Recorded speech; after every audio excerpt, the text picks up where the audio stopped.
Good morning and welcome to the channel. It is Sunday the 9th of August 2026. This morning I wanted to discuss Iran's proxies. During the course of World War II,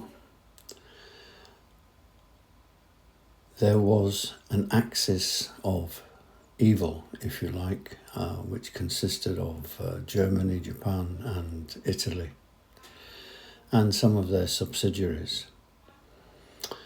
Now we have an axis of resistance, which is Iran and its proxies. The similarity strikes me.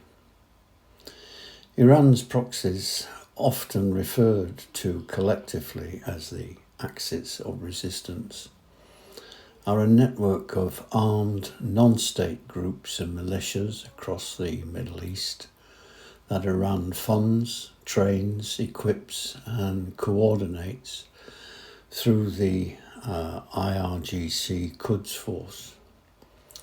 These groups have been responsible for significant violence, human rights abuses and regional destabilization, and in many cases are designated as terrorist organizations by multiple governments. The core takeaway from this is that their main proxies are Hezbollah in Lebanon, Hamas and Palestinian Islamic Jihad in Gaza, Iraqi Shia militants, the Houthis in Yemen, and various Syrian, Afghan and Pakistani militias. They operate as a distributed networks, allowing Iran to project power, deter rivals and strike adversaries indirectly. The major proxy groups with their roles and regions, well, you've got Hezbollah in the Lebanon. They are Iran's strongest and most institutionalized proxy. They receive funding, weapons, trains from Iran.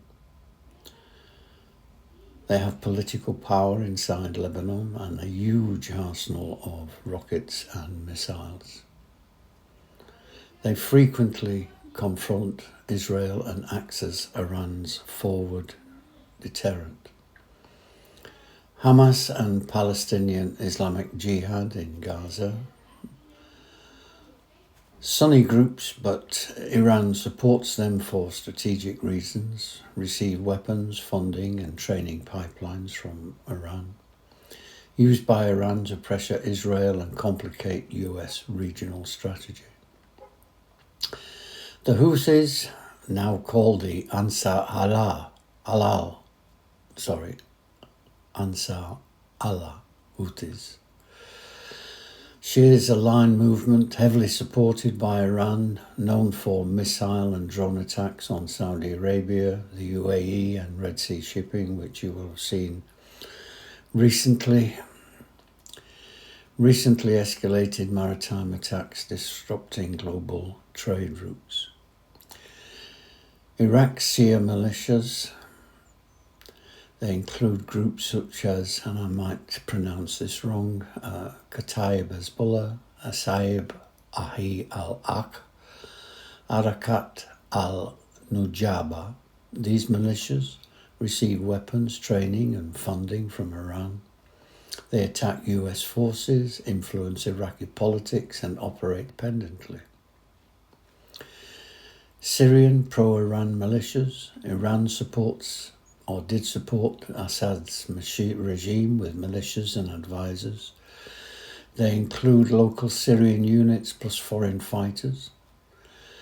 These foreign fighters, and I'm not going to pronounce the name, but they're partly from Afghan and Pakistan. They're recruited from the Shia communities in both Afghanistan and Pakistan and deployed mainly in Syria as expeditionary forces. How the networks work? Well, Iran's proxy system is layered with different levels of control. Core partners such as Hezbollah are tightly integrated. You've got coalition nodes like Iraqi militants and the Houthis. They're aligned, but they have their own local agendas also. And then you've got Haddock partners, some Palestinian groups, Syrian militias, etc. These structures give Iran plausible deniability, although I don't think that is possible anymore. Regional reach without direct war, multiple fronts to pressure rivals, resilience even when individual leaders are targeted.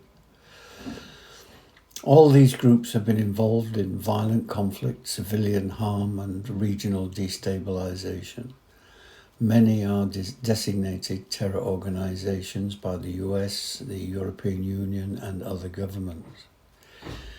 One of the things that comes out of all this is these are Iran's way of saying we can get at you wherever you are in the Middle East. Is this a peaceful nation?